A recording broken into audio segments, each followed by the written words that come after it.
மாண்புமிகு சமூக நீதித்துறை அமைச்சர் அவர்கள். தரேன்.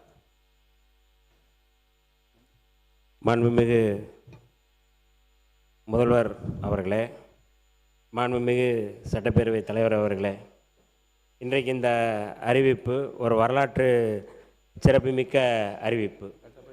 மாண்புமிகு பேரவைத் தலைவர் அவர்கள் சொன்னதைப் போல இந்த அவையில் ஒரு தலைவனுடைய கண்ணியத்தை அல்லது தலைவனுடைய செயல்பாட்டை இந்த நாடே மெச்சிக்கக்கூடிய வகையில் நம்முடைய மாண்புமிகு முதல்வர் அவர்கள் அறிவித்த இந்த அறிவிப்பு மிக முக்கியமான அறிவிப்பு, வரலாற்று சிறப்புமிக்க அறிவிப்பு.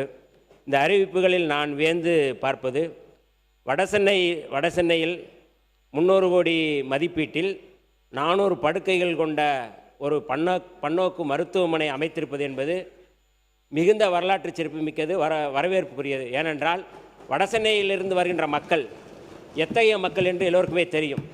அவர்கள் இங்கே வந்து ராஜீவ்காந்தி மருத்துவமனையாக இருக்கட்டும், இல்லை ஸ்டான்லியாக இருக்கட்டும், இல்லை வேறு பகுதிக்கு போவது என்பது எப்படிப்பட்ட நெருக்கடியில் இருக்கிறார்கள் என்று தெரியும். இன்றைக்கு வடசென்னை மக்களே குளிர்ந்து போகின்ற வகையில் அவர்கள் இந்த 5 லட்சம் அந்த காப்பீடு கூட எத்தனையோ முறை வந்து எங்களுடைய தலைவர் எழுச்சி தமிழர் அவர்கள்ட்ட கூட சொல்லுவாங்க, இந்த 5 லட்சம் காப்பீடை வந்து கொஞ்சம் கூடுதலாக சொல்லுங்கள், அல்லது அந்த 5 லட்சத்துக்கு எங்களுக்கு காணலை, கொஞ்சம் நீங்கள் நிதி கொடுங்க அப்படின்னு சொல்லி கேட்பார்கள். ஆனால் அதை உணர்ந்து மாண்புமிகு முதல்வர் அவர்கள் 5 லட்சத்தை 25 லட்சமாக உயர்த்தியிருக்கிறார். இது எப்படின்னா, ஔவையார் சொல்லுவாங்க, நோவா, அதாவது வந்து ஏவா மக்கள் மூவா மருந்து என்று சொல்வார்கள். ஏவா மக்கள்னா நீங்கள் மக்கள் வந்து ஏவாமலே கொடுக்குறாங்க அப்படின்னா அவர்களுக்கு மூப்பே இல்லை. ஔவையார் சொன்ன பாடு. அப்போ மக்களுடைய உணர்வு அறிந்து அல்லது மக்களுடைய மனதறிந்து இன்றைக்கு மாண்புமிகு முதல்வர் அவர்கள் இந்த அறிவிப்பை அறிவித்திருக்கிறார்கள்.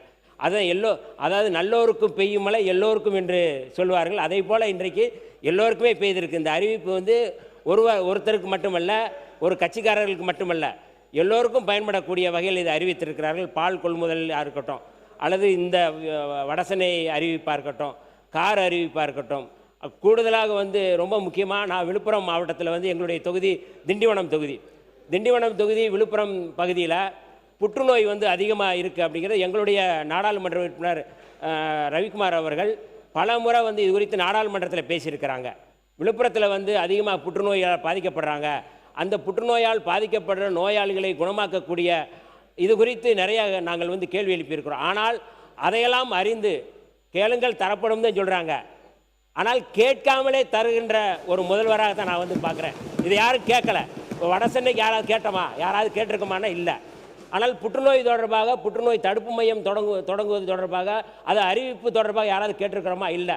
அப்போ ஒரு பைபிளில் சொன்ன வசனத்தை விட கேட்காமலே தரக்கூடிய ஒரு மாண்புமிகு முதல்வர் அவர்கள் நமக்கு கிடைத்திருக்கிறார்கள். அந்த வகையில் இந்த அறிவிப்புகள் ஒன்டன் மூலமாக அறிவித்த அறிவிப்புகள் மகத்தானவை. இதை நான் வரவேற்கிறோம். விடுதலை சிறுத்தைகள் சார்பாக அவருக்கு நாங்கள் நன்றியை சொல்ல கடமைப்பட்டிருக்கின்றோம்.